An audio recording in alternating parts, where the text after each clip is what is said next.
Hazrat Abu Sa'id Khudri radiyallahu anhu states that he submitted to Allah's Apostle sallallahu alaihi wasallam. O Allah's Apostle sallallahu alaihi wasallam, will we cite our Lord Jalla Jalaluhu?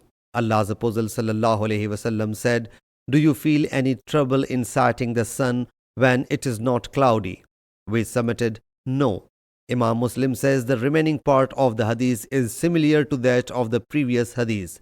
But with this chain, the hadith adds, when Allah Jalla Jalaluhu will pardon all the Muslims who have not performed any good deed, it will be said to them, take whatever you saw in paradise and take more equal to it.